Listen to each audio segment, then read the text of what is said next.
Welcome to Dino Park Media. My name is Samuel, and with me, as always, is Mr. Matt Hewell. Matt, why don't you go ahead and say hello? Hey, Jurassic Park fans, guess what? Dominion's out, and the wait is over, and here we are to review it. I am excited as heck to review this thing, man. What about you? I'm excited as well. I mean, we are going to be getting into a lot of stuff here, obviously, and you and I have already a little bit established what we want to talk about in this review. And when we were talking about it, we got to lay it out a little bit of like, okay, this is how I feel. I already posted the first thoughts that my wife and I had coming straight out of the theater, recording awesome it. And, video. Love that video. Yeah, I want to do more with Amanda too, but in that video, I think if people are watching this after watching that one, they'll know that my opinion was not very high of it. But this is the video that we're going to be able to get into the nitty-gritty of why we did or did not like certain aspects of the movie. So just in case anybody who's listening doesn't know, that means that we're going to be going into spoilers. So huge spoiler warning. Major spoilers. Right now, if you have not seen the movie and you don't want to get it ruined for you, tune out right now because we're going to be going into the nitty-gritty of every aspect that we can think of in this movie. But if you have watched the movie or you don't care about spoilers, we're moving forward with spoilers from here on out. So watch out for that. But we are going to be breaking down our review by going into three major things. Number one, the plot.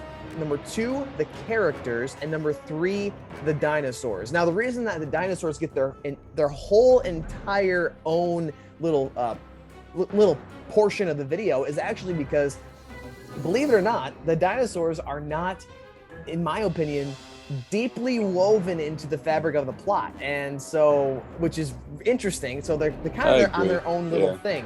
So obviously, hey, we already gave a spoiler warning, so there it is, huge spoilers. But let's go ahead and let's jump into it right away now, shall we, Matt? Let's do it, bro. Let's do this. Let's do this thing. Finally, I've been waiting for so long, dude. For 4 years after Jurassic World Fallen Kingdom, now we finally get another Jurassic Park.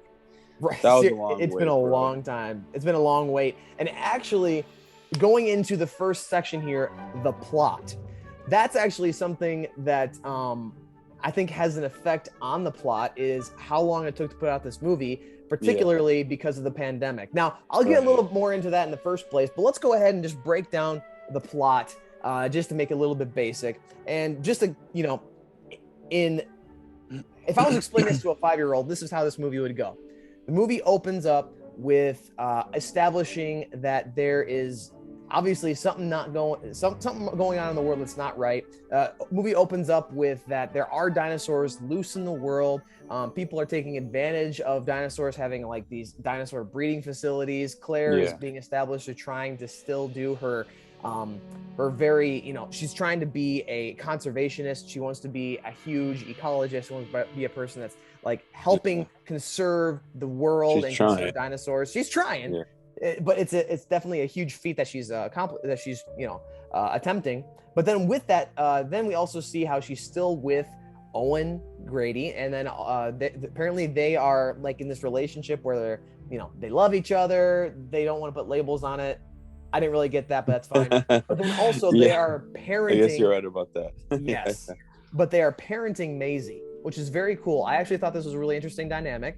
So I'll just throw out a good part. I really liked Owen Grady, Claire Dearing being like this parent relationship with Maisie. I'm actually a huge fan of that. But anyway, moving forward, we find out that biosyn has a huge effect on the world. Not only are they trying to be like these dinosaur conservationists, but also they have a huge effect on just genetic production of many different things across the world. Not only are huge agenda of things, with a huge agenda, which we'll get more into. But one of the things that we end up realizing is that biosyn wants not only Maisie for being a clone that we found out in Fallen Kingdom, but they also want Beta, which is Blue's baby. And so they go and kidnap them both. They take them back to biosyn in Italy. And then we also find out that giant locusts that have DNA from locusts from the Cretaceous period are now flying around the world, eating up all of the world's supply, except for crops that are grown by biosyn seed. So there you go. Biosyn is behind this little plot in order to control the world's food supply. But then the whole movie moves forward with Owen and Claire trying to move forward with getting back to Maisie, getting back Beta, and they go to extreme lengths, basically kind of like seriously like Fast and Furious you compared it to yesterday. But also in an interview, Chris Pratt even compared it to Bourne films or 007 films, which I'm like, definitely had the Jason Bourne films for me. It definitely felt like a spy thriller, which I thought was out of place. But anyway, like Claire and Owen are going throughout the world doing this globetrotting adventure, trying to get back their kid as well as get back Blue's baby, and they end up eventually meeting up with also Dr. Sattler, Dr. Grant, and Dr. Malcolm, because Malcolm is working for Biosyn as an inside man. He's trying to be a spy in order to be able to uncover the mystery behind the giant locusts and everything. But then also Ellie Sattler, who because she is because she is into biology, she's into paleobotany, she is understanding that, hey, these locusts are taking out the crops. They're definitely bioengineered. She traces it back to Biosyn, ends up recruiting Grant in order to come along with her. A love interest starts budding because we find out that she's recently divorced, and then eventually she ends up getting to Biosyn, realizing, yep, Biosyn is the source of the locusts. They also have a giant dinosaur sanctuary around the Biosyn headquarters. Chaos ensues, but eventually what ends up happening is we learn that Maisie has certain genetics in her genetic makeup that helps her to be able to heal against disease, but then also Dr. Wu wants to experiment with it and create a bioweapon in order to be able to specifically target the genes in giant locusts so that he can correct the mistake of letting out these giant locusts into the world. Which, okay, that's whatever. And then and then also what else do we learn? We also learned that Beta is important because she was self-created. Blue was able to create in and of herself. She's asexual apparently. Much to what we learned from the original JP Raptors. And then we also learned that that's right. Yep. And then also we learned that well, actually no, that's actually wrong. I'm gonna back that up for anybody who is a huge JP fan that just listened to me speak some sort of JP heresy. I get where you're coming from. Right. What we learned is that in a same-sex environment, because of the specific South African frogs, South African frogs, we were able to learn that the frog DNA, some frogs are able to change sex in a same-sex environment. That's what happened. So it was actually procreation. It was not asexual reproduction. So I did correct myself. The blue thing is an anomaly for Jurassic World Dominion. My bad. But all that to say, Beta gets back to her baby. Owen and Claire get Maisie back. They end up being the family. Maisie ends up accepting Claire and Owen as her parents. She even calls them her parents, which I thought was really sweet. Yeah. And then also something else. Ellie and Alan got together at the end of the movie. So awesome. Loved it. Yeah, I honestly, as a Jurassic fan, I thought it was great. As a film guy, I can't really call myself a film connoisseur, but as a person who looks at film and looks at it with a critic's eye, I was thinking that didn't feel very earned. It felt very forced. But as a Jurassic fan, knowing all the history from the first movie and then third movie too, you're like, finally. So there was a little bit of war within me, but that's fine. But all that to say, that's a basic summary of the movie. But here's my big issue, Matt, that I have with the movie is that tell me. The plot doesn't feel like a Jurassic plot.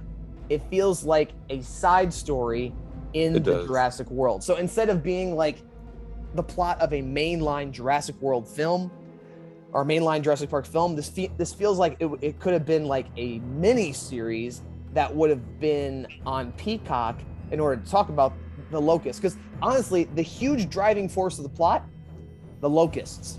The locusts are the driving force of the plot. And one could make the argument, listen, it's always been about bioengineering. It's always been about like creating something out of nothing, creating something out of ancient cultures. Sorry, ancient species, and the locusts were created from ancient species, which is correct. But when you think Jurassic Park, it's even on the logo. Jurassic Park, Jurassic World, it's the dinosaurs. And Yeah. I went on record before saying that Jurassic Park is not a dinosaur movie. It is a genetics movie. Yeah. I regret that. Totally see that. I mean, I can see that, really? but I regret saying that now, because now we see when genetics takes an upfront role where the dinosaurs are no longer a part of the genetics, pushing forth the plot. And then the identity of the Jurassic World movie ends up becoming like lost in this. And because there's like TV shows like Westworld, there's movies like I think we were talking earlier about Terminator, how like Terminator, like you can create something that's fake or like synthesized. You can go into sci-fi of chemistry and genetics in any franchise, but why does Prometheus and all Prometheus? that? Yeah. Why does it matter in Jurassic Park and Jurassic World? Because it creates something that is so foreign to us, which is dinosaurs. Yes, do we have giant freaking dog-sized locusts flying around the world? No, of course not. But still, a locust is a locust. A dinosaur is something magical, and that is what has been like enthralling our minds ever since we were kids. So that's it's the main staple to Jurassic Park, like you said. It's the logo. Exactly, but I feel like the plot here, it didn't. The dinosaurs were literally taking a back seat in the plot of their own movie, if that makes sense. No, it does.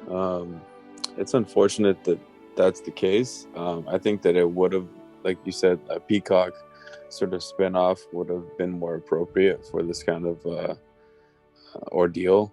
But my problem with the plot, there's a few, but my biggest problem is that it tries to be apocalyptic. It tries to be so grand, and it's such, I know people say it's like a long movie, but I felt like it should have been longer to flesh out all these major, extraordinary details that are gonna,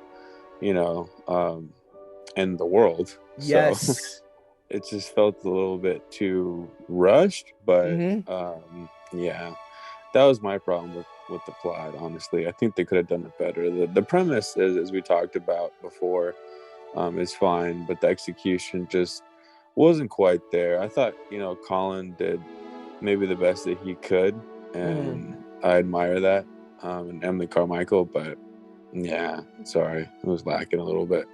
Yeah, I feel like when we were talking yesterday, I even said I feel bad for saying this, but I don't think that Colin Trevorrow stuck the landing, which really sucks to say because we love him for Jurassic World. Because we love Trevorrow. He's a great. First of all, you can tell that he's a fan too. He is a fan of Jurassic Park, Jurassic World. He enjoys this, and the different things that we see in Jurassic World Dominion specifically, like the different like even some of these weird plot points that I think are honestly they're kind of messy in this film, like to have to add them into an already bloated film, because like I agree with you and I disagree with you. I think the movie is both too long and too short. It's too short for the story that he was trying to tell. It's too long for an interesting, upbeat, well-paced movie. So like take that as you will. But getting back to it though, Trevorrow, Jurassic World landed really well for me. I thought it was very well paced, very well directed, well written. Was it a retread of the similar plot beats from Jurassic Park 1? Absolutely. Sure. Was that purposeful though? Also yes, because they wanted to communicate the point that as humans we don't learn important lessons. Like over time we forget the lessons that we learned. I thought that was good. Just Dominion though, it just didn't stick the landing for me. And one of the things that I think that really affected the plot, it's written, the screenplay is written out. But one of the things I feel like really that affected the movie itself, as far as direction, pacing, the way that it feels, was the pandemic. I think the pandemic had a huge effect on this. And originally, My thought was that I felt like the pandemic Right. was going to be a good thing for the movie. Now, hear what I'm saying. If anybody out there might be going like, Samuel, you're dumb. Why in the world did you ever think that? The reason I thought that was because if they tried rushing it out and putting it out in 2021, like the original plan was, they wouldn't have enough time to edit it very well. They wouldn't have enough time to do any reshoots if they needed them. They wouldn't have time to iron out. I thought that if they had another whole year to be able to do what they needed to do, they would be able to meticulously go over Now, do all you of the feel footage. like if it came out in June of 2021, do you think that we would have gotten roughly the same movie? That's a great question. I don't think I no. My answer is no. I don't think we would Okay. have gotten roughly the same movie. I think that it would have been even choppier than what we got. Yeah. But Yeah, I my could see thing that. is, I think No that pun intended. no, yeah, no For pun sure. intended. But what I think is this movie ended up the movie business is much like I've heard it called a factory. Hollywood's like a movie factory where they Mhm. create timelines, they create plans. They're like, hey, this is when we're going to shoot. This is when we're going to edit. This is when we're going to go into post production and get the music done. All that yada yada yada yada blah blah blah. And then it's all in rhythm. Like if when you're in the movie business, I say it like I know it. I don't know it, but it's what I've heard. When you're in the movie business, you have these timelines that you need to be sticking to, and then all of a sudden, in 2020, this was nobody's fault, but it's just in 2020, all of a sudden you're shut down for 2 to 3 months, and you just can't do anything. Like all of a Mhm. sudden, that rhythm is broken, and and I think it's not a coincidence that one of the choppiest scenes of the entire movie, or um, choppiest moments of the entire movie, is the Malta scene. Now, the Malta scene was actually cool, especially in concept. I liked having the bazaar. I liked having how there's this The dinosaur, like Raptors, for sure. the Velociraptors. I liked how there's like this underground like dinosaur fighting ring, how there's these underground black market deals with like selling dinosaurs in the black market. All of that is genius. That was great. That was stuff that I wanted to actually see more stuff like that. However, the chase scene, the running around looking for the bad guys, uh, Claire doing freaking parkour on the top of the buildings. I did not Yeah, like that, she's by the pretty way. good, right? She's a little too good, if She's- you ask me. Like, I get yeah. it, girl. You were able to run in high heels in Jurassic World, but that does not automatically mean that you can start doing like these flying jumps off of buildings in this movie. But whatever. I have plenty of Yeah. issues with that, but you know, it's whatever. But what we're going to be moving into though is like what I want to see is I want to see more of the dinosaurs in the wild, and Malta gave us that. But honestly, I feel like the flow was broken because in Malta, when they were shooting in Malta, that's when the pandemic hit, and that's where they needed to pause. And if you look at the movie, if you look at it, like the serious parts done very very well. The action parts were done very quick takes, very shaky cam. It was all the action. Some of the action, especially in the end of the movie, was done in order to so you could see everything happening. Done very well. Like the whole Giganotosaurus moment at the end of the movie, even though I have my problem with Giganotosaurus, and I'll get to that in a moment, like the action was shot well. However, Oh yeah, no, I think the cinematography was cool. yeah, Sure. in that part of the movie. But then I feel like the cinematography was choppy in Malta because I believe that they Oh, felt in very Malta, rushed yeah, because gotcha. because of the fact that that's where they had to pause filming for a few months, and then that's where they picked up again. And then of course everybody was very iffy during the pandemic. Like, okay, what can we do? How close can we be? Even in the movie, you see people with masks on. And I think that they're trying to play it Yeah. off. They're trying to play it off as like, hey, these people are just, that they're underground bad guys. They just don't want you seeing their face because, that could jeopardize their business. But you can clearly tell that these are masks that people are wearing. They're very similar to the ones that we were wearing during the pandemic. They're pandemic I masks. think I had one just like it, honestly, almost. So, yeah. Right, that black mask that goes over your face. Yeah. So, like, I just think that the pandemic had a negative effect on the overall plot, and it ended up throwing a chink into, the very smoothed out edges of everything, which is really sad in a way, but, that's what we got. Yeah.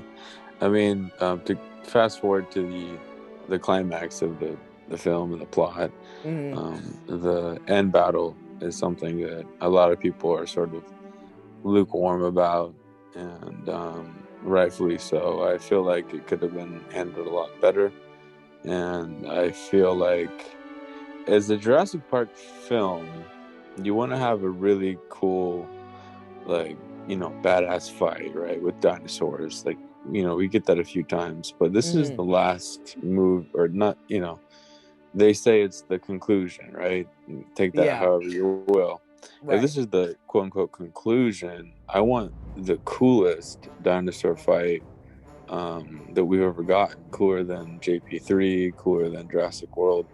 I want it to be the best, and it felt like, I don't know. I feel like it wasn't choreographed well. And I know that that's funny to say about like an animalistic fight, like how you're supposed to be able to choreograph like a dance, like the fight scene. But listen, it's all CGI. So you can choreograph this stuff. And what's the evidence of that? Like you said, 2015's Jurassic World, that end battle was amazing. And so cool. The cinematography, the one camera shot throughout a portion of it when you see just like the gift shop, like the Rex bursting through, all of that, so good. And yet this one, it's just so chaotic and it's hard to see sometimes. Like you can definitely see the Giganotosaurus is just beating up the T-Rex, which I'm okay with that. Some people were like, I don't like to see the T-Rex get just turned into a punching bag. I don't care, to be 100% honest. Like, honestly, what was actually the cheesiest thing out of the entire fight was how the Rex looks dead. She seriously, like JP3 Rex. Yeah, her jaw was loose, and yes, that happened in Jurassic World as well. But in Jurassic World, like, you didn't like take a focus shot to like look at her eye to like see that it's dilated or whatever. Like, she freaking looked dead, and then she's over there just like dead for minutes. She's like down on the ground for minutes while the Therizinosaurus and the Giganotosaurus are fighting. And all of a sudden she just wakes up like, Frankenstein time, and then go shish kebab the Giganotosaurus. Like, I just thought that was really cheesy. And like a 20-25 second thing, like boom. Yeah, it was definitely underwhelming, but let's go a little bit deeper into that in Dinosaurs. Because, I mean, honestly, there's a whole thing that I have to say about Dinosaurs, especially that fight, that is like, I feel like it just didn't have anything to do with the plot, but we'll get to that in a second. Let's go from plot, though, to characters. I want to talk about our characters, because one thing about this movie, for better or for worse, it was full of characters. There were tons of characters to keep track of. So just counting them off, we have, obviously, Claire, Owen, and Maisie, but then we also have Ian Malcolm, Alan Grant. We also have Ellie Sattler, our original OG trio. And then, of course, on top of that, we have, like you said, we have Kayla Ramsey, and but then also Dodgson, who is kind of making his return. Yes, he was technically in the first film, but he's literally there just to hand off the Barbasol can to Nedry, who then kind of becomes more of the bad guy. Yeah. So let's just talk. It's like, one of the things that I agree with you on, that this movie is too short, is that there's so many characters, you're not given enough time to flesh all of them out properly. And there's one character in mind that I feel like definitely got the short end of the stick of not getting enough character development. But before we get into that, what did you think of just the sheer amount of characters in this movie? What did you feel about that, Matt? Well, what was interesting is that, in the beginning scene, towards the beginning, we get to see Zia Rodriguez and Justice Smith's character, Franklin Webb, for about like a scene or two, not too long. So, and that's to add on to the cast as well. And then you are introducing two new characters that I think are really cool. I really liked Ramsey a lot. I thought his character was pretty cool. And as well as Kayla. And then you have Dodgson returning. I thought that, in my opinion, that he was the one that suffered the most from lack of development. He seemed more cartoony. I actually prefer Peter Ludlow over him, and he's around like Mills level from Fallen Kingdom, I would say. But I still thought it was cool. seeing him in the movie because we haven't seen him since '93, and I thought the actor did a decent job. But that being said, this is about the original cast coming back. This is what's driving everybody to the movies, is seeing the original three, and then of course Bryce Dallas Howard and Chris Pratt's character is Owen and Claire and Maisie, and literally I've said so many names. There's so many people in this movie, Right. and that's where it suffers. Is you can't have a great movie with that many characters. Maybe you can, but I mean, maybe with these many characters, I feel like you could have cut a few of them off and maybe shorten the cast a little bit so it would add more impact for the original cast to return, because you're focusing on just like say 3 or 4 characters versus more. And then once you see the original cast, it feels more significant, it feels more earned, and it feels special. And that's my 2 cents on the characters. I thought they were handled well, though. The acting was fine. I thought that maybe a little bit one-dimensional, but I thought I thought maybe I don't know if this is an unpopular opinion or not, but I thought Ramsey had a really cool arc at the end, where Dodson wanted him to take over his spot or work up with him and whatnot, but he kind of became like the new he's in charge of Biosyn now, and it puts it in a sort of a better place. But right. Yeah, I actually agree with you, and I want to quickly jump back to Dodson specifically out of all the characters that you just mentioned, because like you said, Dodson did not get enough development. Again, and what you said earlier about like if we would have taken some characters out, we would have been able to give enough time for the old characters that we have to progress. I completely agree, but because like you said, I don't know if a movie like maybe a movie can't be great unless you have enough time for the character. Like if you have such a big amount of characters, I think, and the thing is, that's not completely true. And here's why: because the Avengers movies work so well. Specifically, Avengers: Infinity War and Endgame. You have a huge swath of characters, but why does it work? Because the movies we're familiar with them as well. Yeah, exactly. Because the movies that came beforehand made us more familiar. However, we haven't seen Alan Grant, Ellie Sattler since Jurassic Park 3, which came out in 2001. So it's literally been 21 years since we've seen these two in a movie last. And so we have no idea what they've been up to. Like, obviously, Jurassic World Dominion kind of establishes what they've been doing, where they've been at. But we do that all through exposition, which we watch movies to see what happens. We don't watch movies to hear what happens, right? Now, obviously, dialogue is a part of a movie, but show us. We want to be shown what's going on with these characters. And so if you have to literally just throw out some lines in order to try to explain what they've been doing for the past 20 years, it's a little hard. It's a little rough to believe that. So that's the reason that it's hard for that, but especially for Dodson, because we haven't seen him for almost 30 years. So it's really, really hard to see where he comes from, his motivations. And so the fact that we didn't have enough time to develop his character, especially when he's supposed to be the big bad guy, when he's supposed to be the big bad guy, the man who's making the plot move forward by his evil schemes, we want to know his motivations. We want to know why he's doing what he does. I agree with you. Campbell Scott did a phenomenal job acting him, because Campbell Scott is actually a phenomenal actor. Yeah, he really is. He really is. Yeah, he's done great stuff in other things and TV shows, but and honestly, I'm not even mad about the little decision that they made for this little quirky genius spin that they put on the character, that he put on the character, with not finishing his sentences and talking and being chaotic and stuff like that.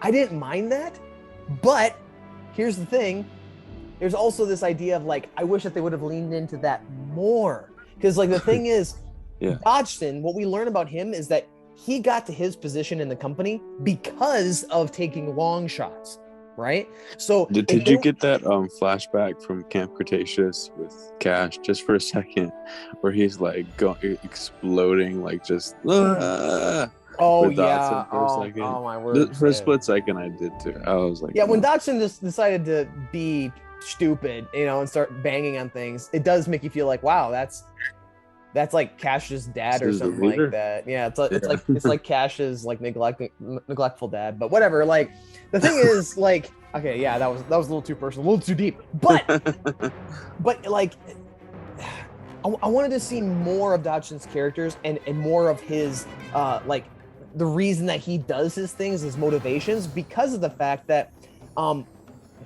like I said before, he got to the place where he is in the company because of taking long shots. Specifically, like if you think about it, paying off Nedry in order to be able to get the dinosaur embryos in order to help Biosyn catch up on their research, to catch up with InGen, that was a long shot.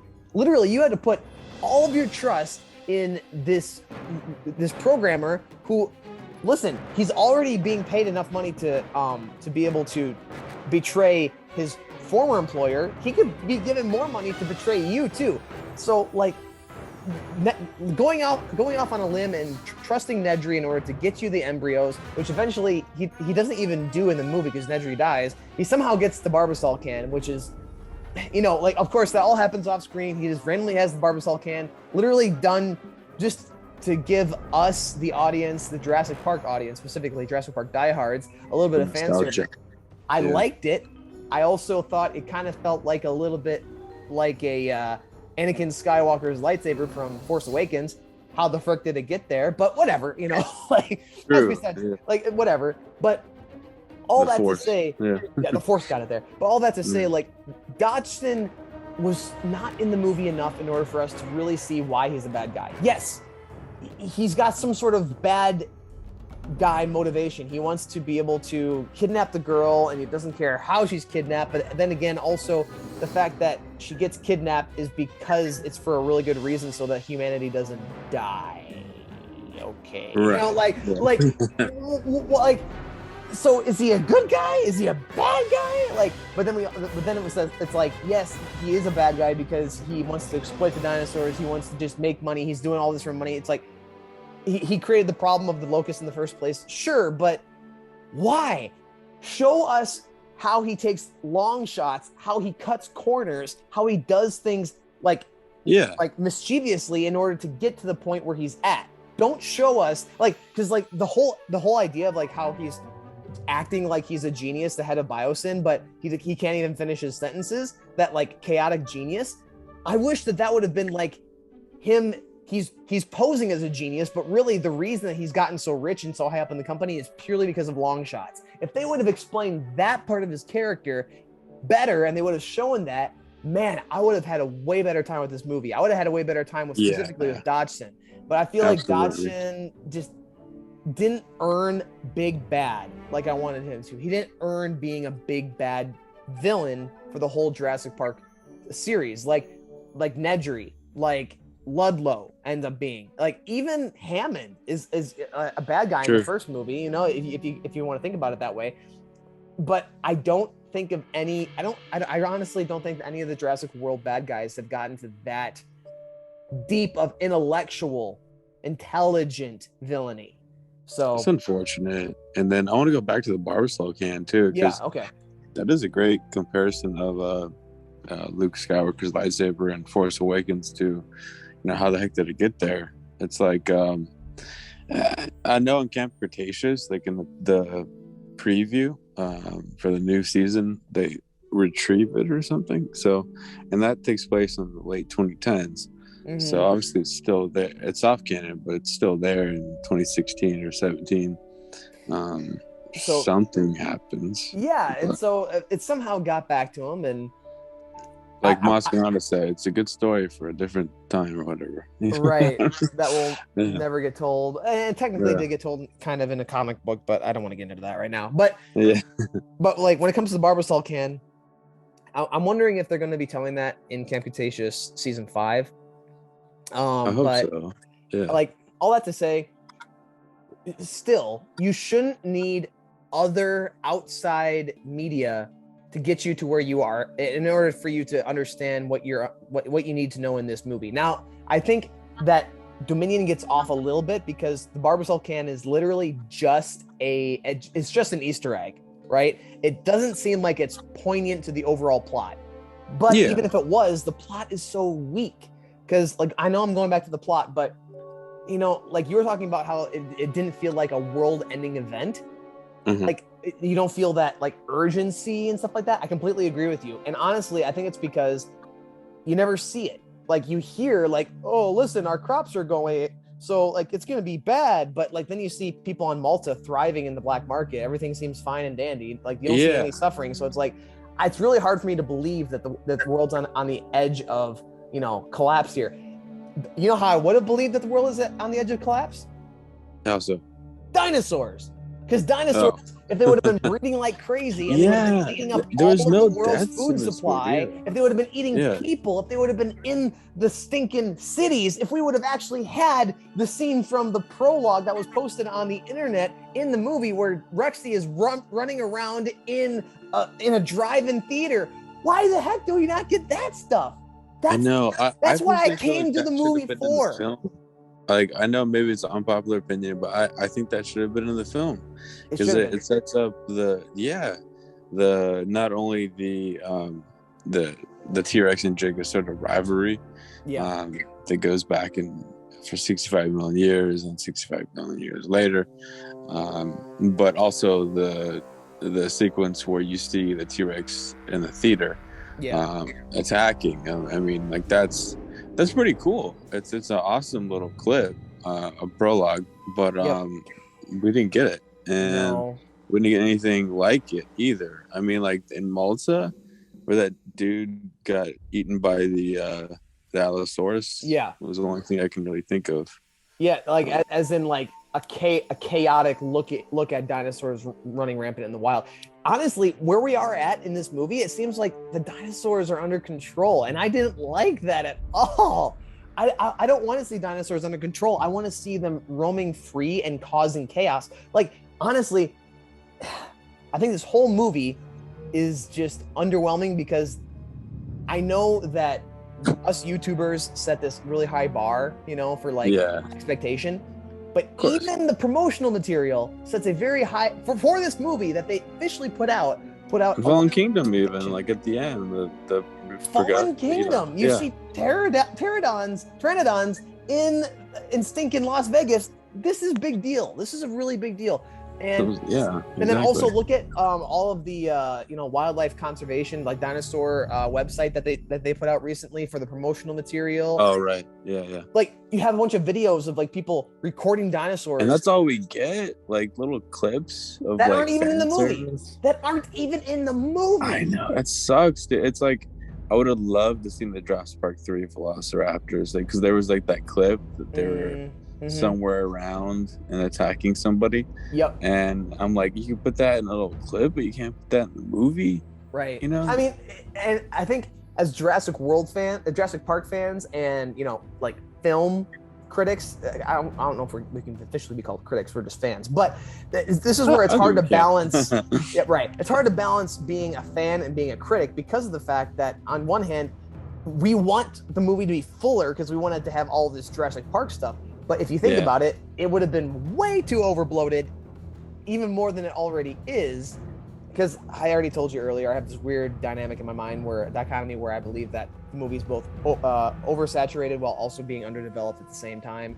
But we got way off track. Let's go back to the characters for a moment, because honestly, there are some good things about the characters in this movie. And I want to start specifically, I already talked about Dodgson. I want to talk about the family dynamic between Maisie, Claire, and Owen. What did you think about that little family dynamic that they had going on? I loved it because I actually never thought about after post Fallen Kingdom, because of course Maisie went with Owen and Claire. I didn't think of what was gonna. I knew they were gonna watch over her, obviously with that scene with the pteranodons flying, overlooking in the car. But I didn't know. I kind of, it makes sense that she hasn't seen anybody in 4 years, and what that could do to a person's mindset, especially being, a teenager. It's pretty rough. But I love that they are sort of like the subordinate parents to Maisie. I thought it was pretty cool, and I it was very sweet, and I love how Owen and her really get along. That was cool because they kind of relate, Mm-hmm. and I feel like Claire and her had a cool relationship that evolved over time and became her, her true guardian. I feel like at the end, and it was a really cool concept that I think Colin Trevorrow thought of from the beginning, Mm-hmm. before he even made Jurassic World 1, and you can see that for sure. Absolutely.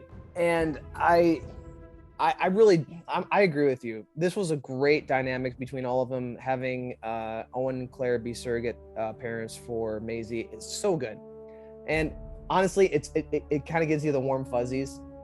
But if you Yeah, think about it, also, it's also a wonderful character arc for Claire.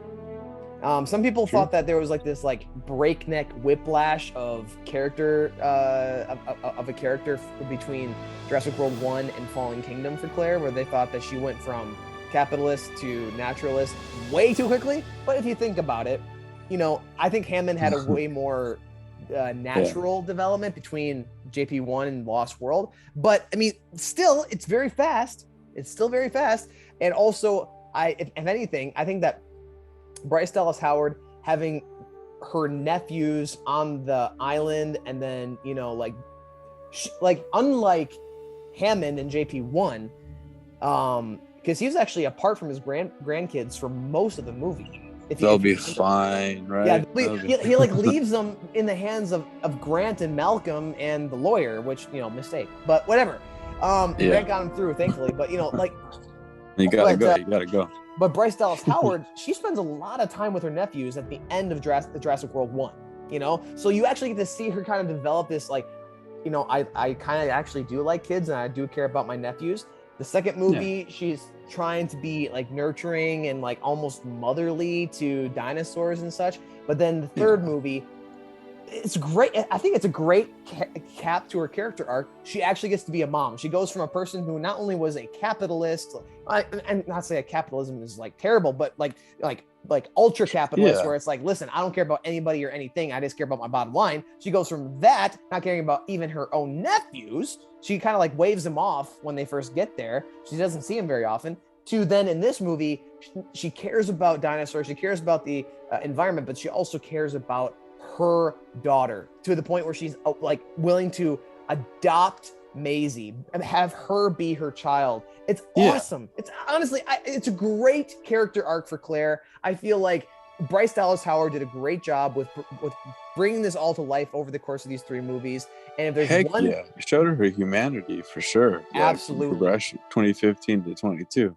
absolutely. Absolutely. And if there's one thing that this movie does absolutely well, it is the character of Claire Dearing. I'm not saying Dominion's awful and everything. It doesn't do a lot of things right for me, but one thing that I thought it knocked out of the park was Claire Dearing's character arc. I thought that was beautiful. It was wonderful.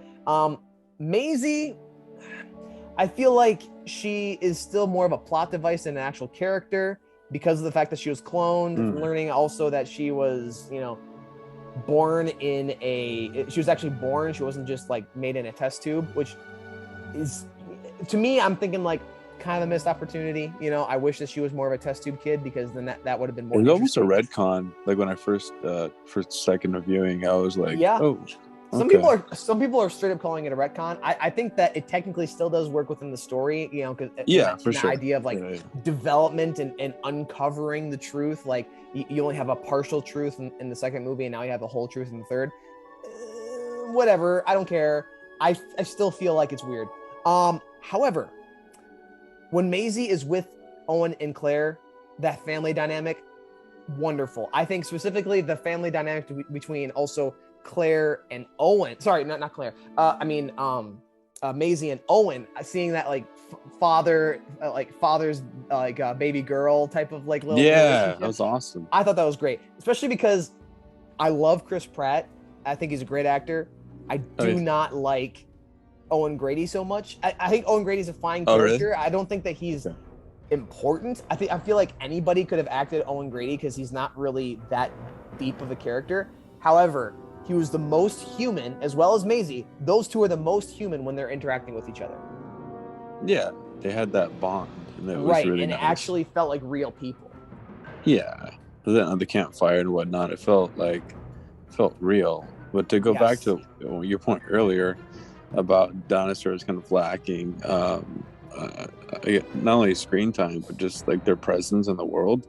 Some parts of the movie, I'm like, okay, they have a dig site over here, Dr. Grant's.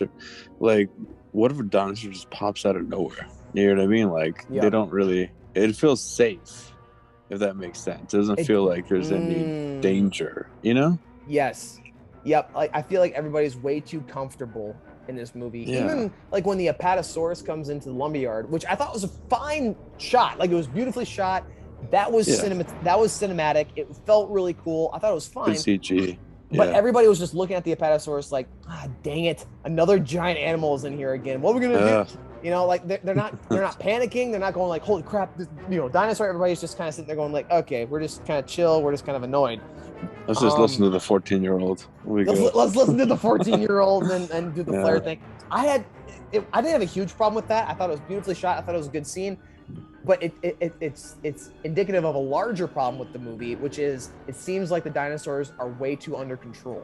I wish that the dinosaurs were more out of control. But before we get into that, the dinosaurs, let's finish up our character moment with talking about the trilogy, the original trilogy trio, the original JP, I should say, trio. And we do have the other characters like Kayla and Ramsey, but I want to talk specifically about these three because these are the OG. The people that we really love, Ellie, Alan, and Ian. So, here we go. Let's start off with Alan and Ellie. They finally got together. All right, they finally got together. And as a fan, what do you feel about that, Matt? I love it. I have a question too. At the end, when there's Dr. Grant and Ellie are together, obviously, they're somewhere I forget the location, but they're walking together and Grant says, "How do I look?" And she compliments him, and then it looks almost as if they had like an adopted child in the background because she said something. I forget her line, but she said, "I'm still not used to it," and then they zoomed in kind of on the child. I don't think that was their child. I think I'm still not used to it, as in like the child was feeding a little tiny, dinosaur right there. Like they're just running wild. My like hopeful headcanon. I was like, oh, they're ready to, do something, but that's okay. Yeah, I don't think that was it, especially because Ellie already has kids, so I don't feel like they're at that age where they're going to be doing it all over again. I mean, it's possible. Awesome. Yeah, which was awesome that they alluded to Jurassic Park 3, kind of making Lost World and JP3 more canon than just kind of ignoring them like they have been. This movie said for sure that Lost World is hard canon, that JP3 is hard canon. Not all of it, obviously. Like, I think that we need to excuse the Alan Raptor, the JP3. Yeah, that didn't happen. That was just a dream. I just pretend that that's not there. But as far as the rest of it, like we get to see the buck and the doe at the end of the movie. We get to see like you said, she's talking about how she has kids, but she did get divorced, unfortunately, from her husband that she had in JP3, Mark. And I say unfortunately because I divorce is never an easy thing. But I mean, for us JP fans, we're just sitting there going like, wait a minute, she's single? Wait a minute, Alan. There we go. What there, boy? Those DMs. Let's go. Oh, okay. I will say when she said Ian slid into my DMs, I cringed a little bit. Yeah. I did. I was just like, yo, that's gross. But okay. You know what? I can kind of allow it for the fact that old people trying to feel like they're cool. They would totally say something like that. But it was definitely cringy for me. But all that to say, I really like the dynamics between Ellie and Alan. They play off of each other so well. They're great. They're phenomenal for the movie. However, people are gonna hate me for saying this. Oh, let's see. If they wouldn't have been in the movie, I would not have been upset. Oh, really? And here's what I mean by that. Unfortunately, I understand the whole plot is put forth by Ian and Ellie communicating with each other and saying, hey, by the way, there's some crap going down in Biosyn, and the locusts most likely came from Biosyn. She's looking into it and all that kind of stuff. I get it. She's the one that finds it out in the movie, but it literally could have been anyone, right? And also, so first of all, it could have been anyone. And number two, it also feels a little too contrived. Even just Malcolm. But yeah. Even if it was just Malcolm, he could have blown the thing open himself, I believe. But also, number two, it also feels super contrived because of the fact that she did not have to get Alan. She got Alan. I'm happy about it. As a Jurassic fan, yay. They got together. We got to see them acting together again.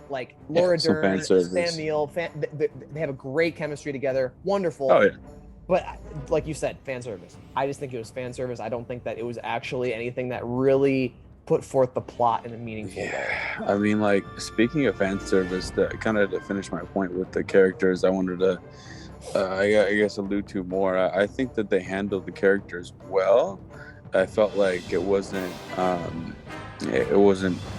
too forced. I mean, in some scenes for sure, but I think that it was fun. It was really enjoyable to see the three together. I liked Malcolm's role a lot. I thought that he had out of the three, I thought he had the coolest role in my opinion, because he worked for Biosyn, which was interesting, and then was fired, and then that whole dynamic, everybody kind of working together with to stop Biosyn. But then another thing though, speaking of fan service, is what I wanted to really talk about. If you're gonna do fan service, please, I wanted to see Sarah and Kelly, because I'm a big Lost World fan. I wanted to see some Kirby's or something, Billy. But we did, for maybe 4 seconds, get to see my favorite dinosaur of all time, the Doe T-Rex and the buck. So, and I didn't know it was them at first. I didn't because it was so fast. But I guess Colin tweeted out that it is. So that's awesome that we get to see the buck and the doe. I never thought that I was going to see the Doe T-Rex again. So. You guys in the chaos chat, you guys know how I feel about the doe. Right. So I'm really happy with that. I wish it was a little bit longer, but it was cool to see her with her siblings. She hasn't seen since the late 80s. So that's awesome. And it kind of showed, I know I talk about T-Rex head a lot. It kind of showed that they can, stand at 1610 as well, the doe and buck, from that angle, you know what I mean? Yeah. So that was cool. But I like where you're going with this. You know what? But let's just hold on to it for a little bit longer. Dinosaurs are coming up here soon. But let's quickly jump into Ian Malcolm, because here's the biggest problem that I have with the story, unfortunately. Let's do it. The biggest problem is actually an exaggeration. The biggest problem I have with the story is actually the locusts in general. I think that was kind of a dumb thing. But Ian Malcolm, I feel very conflicted. Jeff Goldblum did a phenomenal job acting him out. I feel like every time he's on screen, I enjoy watching him. But from a story point, I'm sitting there going okay, once again, he did not have to be the whistleblower. The original trilogy trio, the original characters, I'm so happy that they're there. I feel like it's fan service. Unfortunately, I just feel like it didn't have to be them. Owen and Claire and Maisie, it had to be them because Maisie is the clone. She has the genetics inside of her. I get it. They need to be in the movie.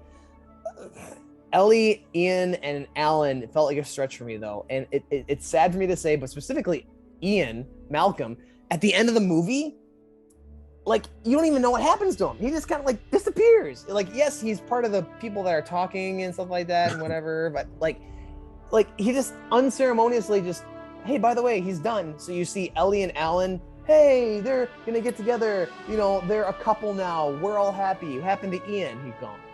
He's just gone. I know, right? Yeah, and you're sitting there That's going a good like, point. so why was he here then? You know, like why couldn't Ramsey have done fan everything service. on his? It's fan service. And why couldn't Ramsey have done everything on his own? Why couldn't he have been the mole by himself and got a hold of Ellie or gotten a hold of, you know, somebody? But you know what? I'm happy that we got the movie is the way that the movie is the way the movie is. It's not going to change. And there's one character too that to make a final point about the subject that I'm really curious that I want to ask you about, and I want to give my 2 cents on that we haven't talked about too much, is Dr. Wu.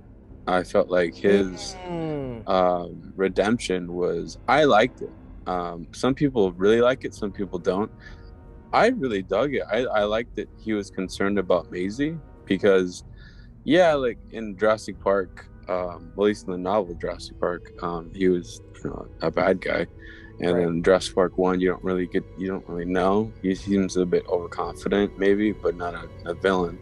And then Jurassic World, he seems to be a bit sinister. And then Fallen Kingdom at the end, you see a little bit of a change. Like, what are you guys doing? Like, you guys really just care about money. Like, I care about creation and this and that, right? Like, he's got more aspirations than just money. And I think that in Dominion, I think that there's a little bit more empathy with Dr. Wu, and he feels sorry for what he did, and it shows some, you know, humanity to Dr. Wu when he came out. And of course Grant and Malcolm are, you know, not for it, but Maisie is, which I thought was sweet. And it was cool seeing, you know, all these people of different backgrounds kind of come together, not just because of that, but because of their character arcs to help flush them out.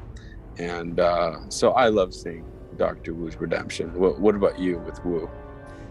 Well, I'm going to keep it short because I want us to be able to wrap up the video here in a certain amount of time. But when it comes to Wu, I feel conflicted. I feel like the redemption is good, and BD Wong does such a great job at acting that redemption out well. Yeah. But part of me still wanted him to get chomped up because of how sinister he was in Jurassic World 1, Jurassic World 2. In JP 1, I feel like he was just arrogant. I don't feel like he was sinister. In Jurassic World, Fallen Kingdom, I felt like they were depicting him to be a bad guy, to be sinister. And then all of a sudden, no, he's going to get off scot-free. I really, you know, I see where you're going. Yeah. I'm conflicted. I really like to see redemption happen in movies because, like, we as a human race could use more grace and more allowing for redemption. At the same time, though, there's also the other human part of me is like, listen, he had it coming. But anyway, you know, like that's just for me. But let's go ahead and jump into dinosaurs here and wrap this puppy up. When it comes to dinosaurs, we had so many dinosaurs in this film. Oh yeah. Which, hey, as a dinosaur fan, I'm all about. Bring it on, you know? So just to name a few, we had the Therizinosaurus. We obviously had the Giganotosaurus, or Giganotosaurus as they call it in the film. We had the Atrociraptors. We had the Lystrosaurus, which is technically not a dinosaur, but we're going to put it in there. We had the what's it called? Quetzal, right? We had the Quetzalcoatlus. Great dinosaur. Yeah. I really like how they incorporated that one. We had a Pyroraptor. We also had the Dimetrodon. Once again, not a dinosaur, but hey. Atrociraptor, I believe. Yep, the Atrociraptors. So we had a lot of... Dreadnoughtus. We had a very wide swath of dinosaurs, including even a new breed, I would say, of Parasaurolophus. Like, it does not look like the Lost World Parasaurolophus. It's a new Parasaurolophus. Yeah, different variants for sure. Yeah, with that blue on it, I actually really like this design. But with all that being said, the dinosaurs, they're in there, and the dinosaurs look great. I would say that for the Jurassic World films, the dinosaurs have never looked better. But the dinosaurs aren't really important. Now, here's what I'm saying. Some people are going to immediately fire at me for this one, and that's fine, but hear me out, Hold on to your butts. Hold on to your butts. What I'm saying is, I feel like the dinosaurs were not important to the overall story.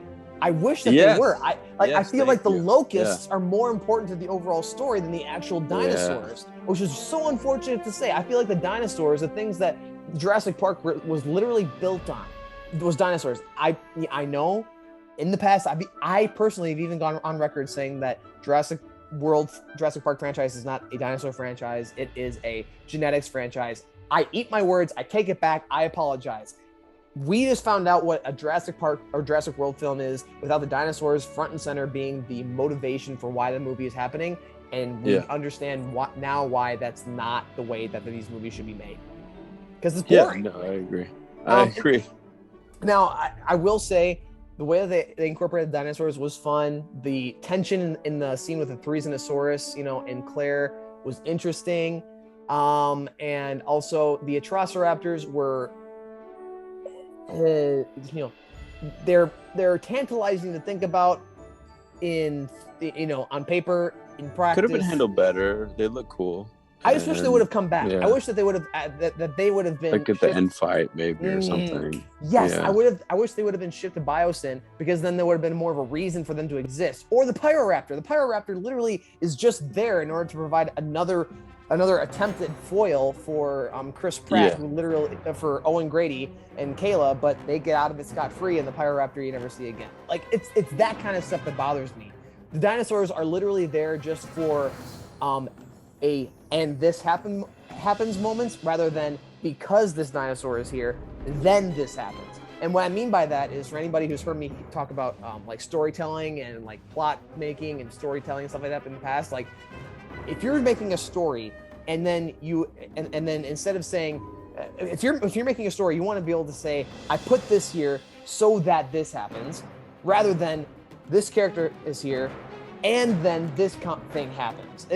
One meaning that you set something up for it to pay off, rather than this person just literally going through and things are happening to them, not actually them taking care of things that have been pre-established.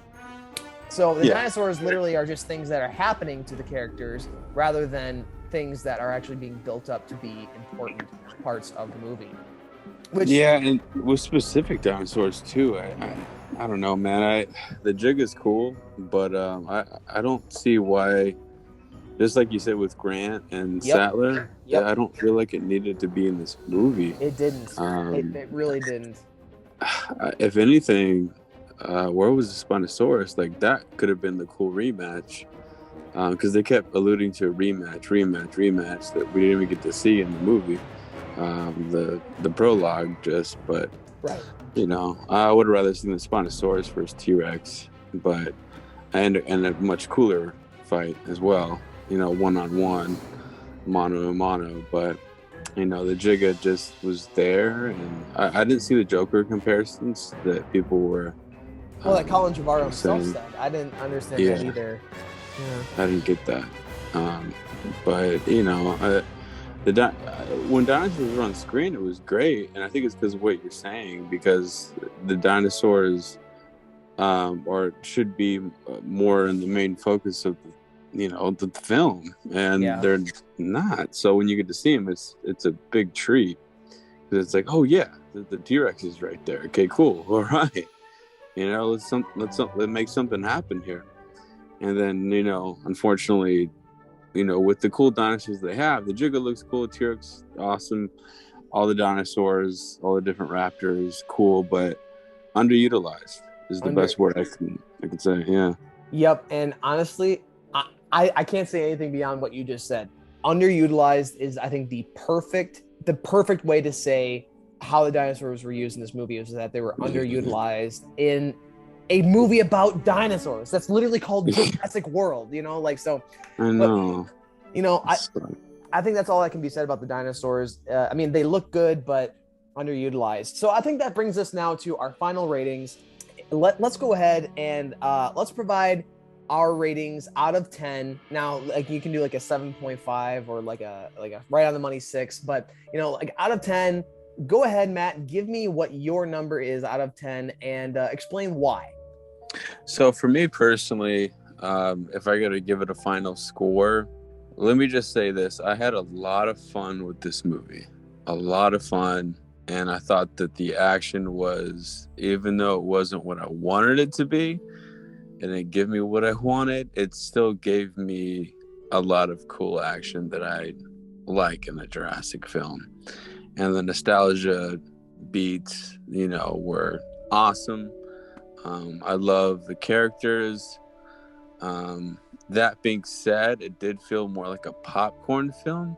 It felt more like a, not to, put it down, but it's not as, I guess, intelligent as sort of its predecessors and its storyline. But that being said, I had a really, really fun time, and a lot like Star Wars Episode 9, The Rise of Skywalker, where it was just kind of a lot of fun fan service. That's a little bit kind of how I felt with this film. I think this film is better, but I think that it reminded me of that. And I would say that my final score for this film is going to be a 7.6. 7.6. All right. Okay. You know what? I had a good time. You must have had a really good time. Yeah, that's actually higher than I thought you were going to give it. I thought you were going to give it like a 7, right around 7. So 7.6. That's pretty good to Dominion's credit. So, but for me, this is where things get hairy. So for me, yeah, right. So for me, I'm thinking Dominion is the movie that I think I had way too high of expectations going into it. However, I don't think that the expectations were unwarranted. I feel like this movie was being built up to be like the wonderful, satisfying end that we were all hoping for. Now, I honestly think it's impossible to make everybody happy with an ending. I heard some people say they absolutely hated Avengers Endgame, and I'm like, are you kidding me? That's my favorite one out of the entire Marvel. It's a great movie. Yeah. I know, but like out of all the Marvel movies, Endgame's my favorite. But some people straight up told me, like my personal friends have told me I hated it. Did not like the way that they handle it. I'm like, whoa, okay. So it's impossible to always be right on the money. It's impossible for anybody to always be happy with, for everyone to be happy with what you put out. With that being said, I am disappointed by this movie. I feel like there's a lot of high points, like we already talked about. I really like the family dynamic between Maisie and Owen and Claire. Those three were great. I did not like, however, how the movie executed Claire and Owen in being like secret agents, basically. Like literally, I felt like I was watching The Bourne Ultimatum when Claire was running through buildings and doing parkour, like there's movies that make you feel like this is there's parts of the movies that make you feel like this is way too beyond what I can even fathom as being Jurassic Park at this point. To me, however, like I know how believable can you be when you're talking about a movie with dinosaurs that are being brought back to life by genetics and stuff like that? Like I get it, okay, fine, whatever.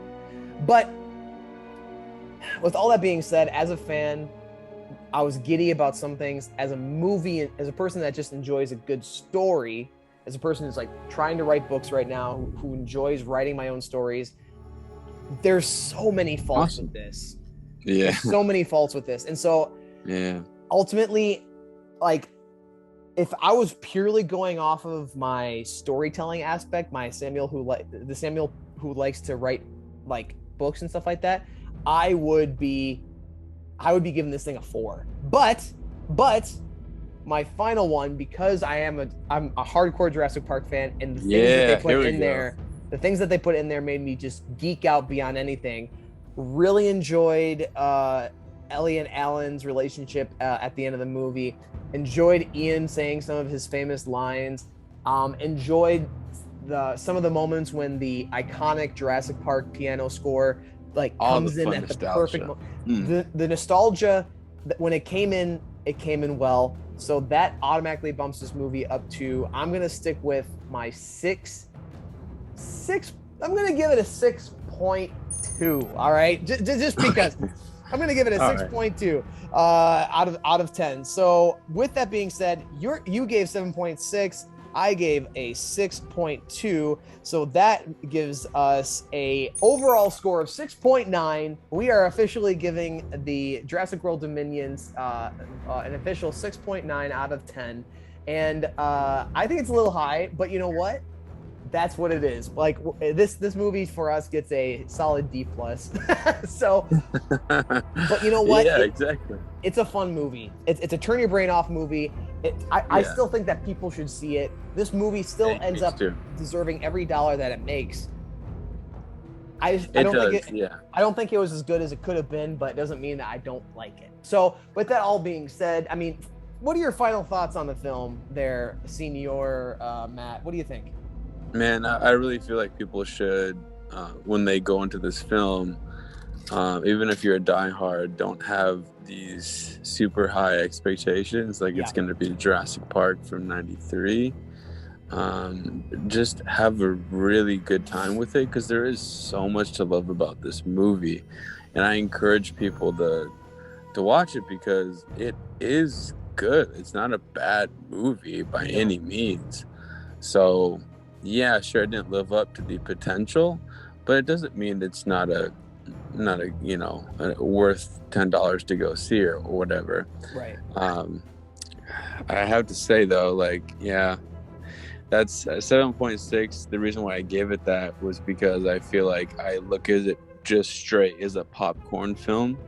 Yeah. That's why it got bumped up that high. And yeah, I mean, I'm excited for whatever they come up with next. Honestly, we definitely can go to new places, so it'll be fun to explore the options. But with that being said, we are definitely out of time. This is a super long video. I'm probably going to make it more like a podcast because like it's just so long and I want to get this out quickly. But thank you, Matt, for this in-depth review of thank you, man. This is really fun. Yeah, I mean, it's just good being back together, being able to do videos again. And everybody who listened to the whole thing, thank you for watching our videos and for listening to this one all the way through. This is a really long one, and hopefully there was things that you could agree with. Maybe if you don't agree with us, put your comments down in the comment section below and let us know like what your thoughts were on Jurassic World Dominion. And obviously this is going to be a spoiler comment section because this has been a spoiler discussion. So, you know, let it fly. Let your spoilers go wild. That's right. But with that also being said, thank you everyone for watching our videos. And if you enjoy our content, you want to see more, go ahead, like this video and subscribe to Dino Park Media.